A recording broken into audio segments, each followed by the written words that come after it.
Hey everyone, this story is real. It happened to me. Before we begin, please subscribe and promise me you'll watch till the end. The ending is where the truth really comes out. My name is Charlotte Ann, and before life taught me how cruel silence can be, I lived in a world that felt kind to me. My childhood was not rich in money, but it was rich in attention, encouragement, and warmth. I was the child teachers remembered, not because I was loud, but because I was focused. I loved studying. Books were my safest place, and learning felt like freedom. Alongside academics, art lived inside me naturally. I drew without thinking, designed dresses in my imagination, and stitched dreams into every notebook margin. My parents noticed early that I saw beauty differently. They protected that softness in me. I was their beloved daughter, the one they trusted, the one they believed would build a meaningful life. Our home was full of laughter, long conversations, and simple happiness. I never felt invisible then. I felt wanted. I felt secure. I believed life would reward sincerity because that is what I had been taught. I had no idea that innocence does not protect you, it only delays pain. As I grew older, my love for art and fashion did not fade, it matured. I chose my studies carefully, determined to turn passion into purpose. College years were demanding but fulfilling. I worked long hours, learned techniques, explored design philosophies, and imagined a future where my creativity would sustain me. My parents were proud, though quietly cautious. They feared the world might be unkind to someone as trusting as me. I brushed that fear aside. I felt strong. I felt prepared. I believed education had given me wisdom. Those years were full of confidence, friendships, and hope. I was young, admired, and optimistic. Love, I believed, would arrive naturally, honest and equal. I did not chase it. I did not doubt it. When John entered my life, he felt different from the men my age. He was older, calmer, reassuring. He spoke with certainty, and I mistook that certainty for truth. He made me feel chosen, valued, protected. I believed maturity meant responsibility. I believed his words because I had never been taught how to question affection. I was 25 when I trusted John completely. He told me he was unmarried. He told me he was alone. I believed him because I wanted to. When intimacy crossed lines, I thought I was building a future, not destroying one. The truth came too late. John was 45, married, and already a father to 2 teenage sons. When I found out, my body already carried his child. The shock was unbearable. My family, who had warned me, felt betrayed by my silence. Their disappointment became distance. John apologized endlessly, promised to leave his past behind, promised marriage, promised love. I was scared, pregnant, and alone. I chose survival over pride. I married him believing commitment would fix betrayal. That was the moment my life stopped being mine and started becoming something I had to endure. Marriage did not give me security. It gave me responsibility without affection. John's heart never moved forward with me. It stayed rooted in his first family. I lived in a house where I was present, but never central. Pregnancy was lonely. I spoke to my unborn child more than anyone else. When my daughter was born, my world shifted. She was everything. My joy, my reason, my proof that love could exist without conditions. For the first time since betrayal, happiness returned. I believed perhaps life was apologizing to me. I poured all my love into her, protecting her the way I once had been protected. Those 2 years were the purest joy I ever experienced. I lived for her laughter, her small hands, her breath against my skin. My daughter lived only 2 years. Her death shattered me in ways words cannot carry. The only happiness I was allowed to keep was taken without mercy. I screamed silently for months. John did not grieve with me. His family did not comfort me. I was left alone with a grief so heavy it reshaped my soul. After that loss, I was no longer seen as a wife or a mother. I became useful. Cooking, cleaning, caring. Time passed, but love never returned. That was the moment my identity began to disappear. Chapter 6. Becoming the woman everyone used but no one loved. After my daughter died, I stopped being Charlotte Ann inside that house and became a role. Quiet hands, quiet feet, quiet service. Grief didn't get me sympathy, it got me judged. People looked at me as if my pain was inconvenient, as if my tears disturbed their normal routines. John returned to the version of himself that existed before me, the version that belonged to his first family. He didn't say it directly, but he showed it in 1,000 small ways. Meals eaten without me, conversations that stopped when I entered, decisions made as if I was furniture. I tried to talk to him, tried to explain that I was drowning, that I needed someone to hold my hand and say, "I'm here." But he was never truly here. His sons treated me like an intruder, his wife treated me like an insult, and I treated myself like someone who deserved punishment for trusting a lie. Slowly, the house trained me. I learned which doors I should not open, which rooms I should not enter unless called, which family moments I should watch from a distance like a stranger standing outside a window. I cooked because food kept peace. I cleaned because cleanliness was the only appreciation I could earn. I washed clothes and folded them carefully, as if neat edges could fix what was broken in my life. And the cruelest part was this: I wasn't even angry all the time. Sometimes I was numb. Numbness became my survival. It protected me from screaming. It protected me from begging. It protected me from remembering that once I was a girl who designed dresses in notebook margins and dreamed of runways and bright studios and a life shaped by choice. In that house, choice was a language I forgot. I was there because leaving felt impossible. My family was far, my pride was wounded, and my grief made me feel too weak to fight for a new beginning. So I stayed, and the years began to stack on top of each other like heavy blankets that stole my breath. People only spoke to me with purpose. Do this, bring that, fix this. Not once did someone ask, "How are you holding up?" Not once did someone sit beside me and let me be human. I became the woman who served tea while her heart was breaking, the woman who smiled so nobody would accuse her of being ungrateful, the woman who learned to swallow pain because pain had no place at their table.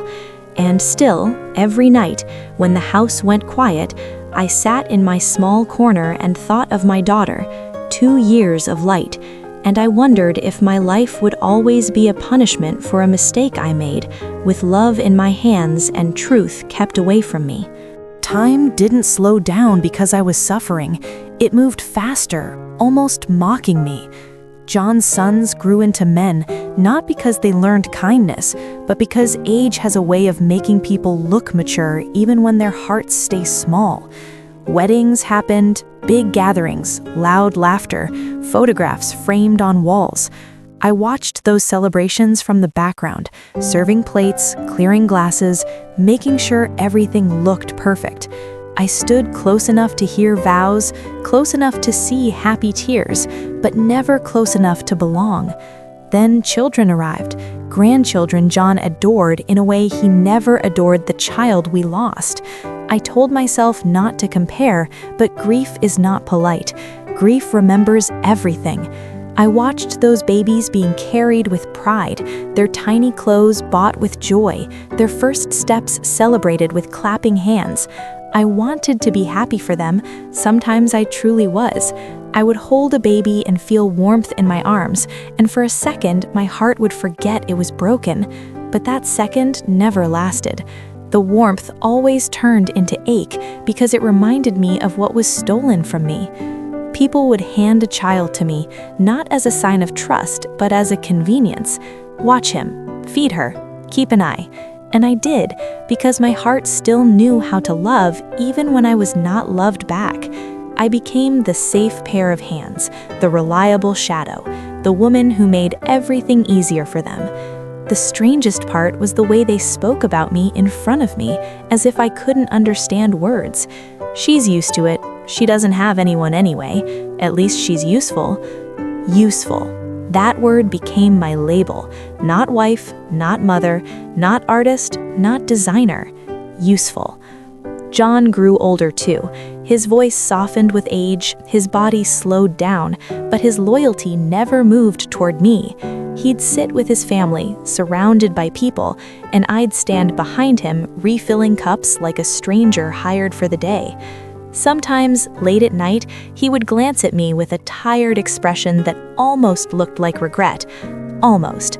But regret without action is just another form of selfishness. I stopped waiting for apologies that would never come. Instead, I began to notice something terrifying. I had become invisible even to myself. I no longer knew what I liked, what I wanted, what my favorite colors were, what kind of music I used to play when I felt alive. My dreams had been packed away so long, they felt like someone else's memories. And yet, beneath the numbness, frustration started to grow, quiet, sharp, patient. It didn't explode, it sharpened. It whispered, "You are still here." It asked, "Is this all you will be?" That question followed me through every chore, every silent meal I ate alone, every night I stared at the ceiling and tried to imagine a different ending. I didn't know how to change my life yet. I only knew I could no longer pretend this was living. Chapter 8. The day I finally felt anger, and it saved me. People think anger is ugly, but my anger was the first honest thing I had felt in years. It arrived slowly, not like fire, but like dawn, quiet, unstoppable, revealing everything I had been forced to ignore. One afternoon, I heard laughter in the living room, a family gathering. Everyone was there. John sat in his chair like a king who had never questioned how he became one. One of the daughters-in-law joked about me, something small, something meant to be funny, something that said I was only good for work. Everyone laughed. Even John smiled, and in that moment, something inside me snapped. Not loudly, not dramatically, but permanently. I realized I had spent years trying to earn love from people who needed me only because I made their lives easier. I realized I had been punishing myself for John's lie, as if my trust had been a crime. My anger didn't scream, it made me clear. That night, I went into my little room and opened an old suitcase that had followed me for years. Inside were my sketches, paper yellowed, corners bent, dreams folded and forgotten. I touched them like they were fragile, like they might disappear if I breathed too hard. And then I cried. Not the helpless crying I used to do, but the kind of crying that cleans something out. I decided I would return to myself, even if I had to do it in secret at first. I began drawing again, late at night when everyone slept. I didn't have expensive materials, so I used what I could.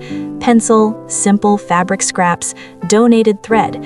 I watched free tutorials, studied shapes, practiced patterns. Every small improvement felt like a tiny rebellion. I stopped giving them my softness for free. I still worked because survival required it, but my inner life no longer belonged to them. I started saving little amounts of money, quietly, carefully. I reached out to one old friend from my college days, someone my pride had kept me from contacting. My fingers trembled when I typed the message because shame is a powerful cage, but my friend replied with kindness, not judgment. That kindness reminded me that the world outside this house still had humans in it. For the first time in years, I slept with a small sense of direction. John noticed something had changed, not because he cared, but because my obedience had softened. I was still polite, but I was no longer desperate to please. When they spoke sharply, I didn't shrink as much. When they ignored me, I didn't chase their attention. My frustration turned into boundaries, and boundaries turned into dignity. I began to understand a hard truth. Sometimes the happy ending doesn't come from someone rescuing you. Sometimes it begins the moment you stop agreeing to be treated like you are less than human. The first real opportunity came from a place I didn't expect. Someone outside the family finally saw me as more than a worker. A neighbor's niece visited one day and noticed my sketches on the corner of a table. She picked one up gently, like it mattered. "Did you draw this?" she asked. My throat tightened because nobody had asked me anything with interest in years. I nodded, embarrassed, ready for laughter, but she didn't laugh. She looked impressed. She asked if I had more. I brought out a small folder with shaking hands, and she sat there, turning pages slowly, praising details I had stopped believing were good. She told me she worked with a small tailoring shop that helped women bring designs to life. "You could contribute," she said, "even if it's just a few pieces, a few ideas." That sentence changed something in me, not because it promised instant success, but because it offered recognition, proof that my identity wasn't dead, only buried. I started small. I designed simple outfits, modest pieces that could actually sell. The shop paid me modestly too, but every payment felt like a brick in a new foundation. More importantly, it gave me confidence. I began leaving the house sometimes under the excuse of errands, fabric store, measurements, deliveries. For the first time, my footsteps went somewhere that wasn't only for them. John's family didn't like it. They questioned me. They hinted that I was getting too independent. That phrase would have frightened me years ago. Now it sounded like proof I was doing something right. The tension at home grew. Not loud fights, but icy looks, passive comments, extra demands. They tried to pull me back into the old role by making my life harder. But I had changed internally, and internal change is difficult to reverse. I started writing letters to myself, short notes that reminded me who I was. You were talented before this pain. You can start again. You do not need their permission to breathe.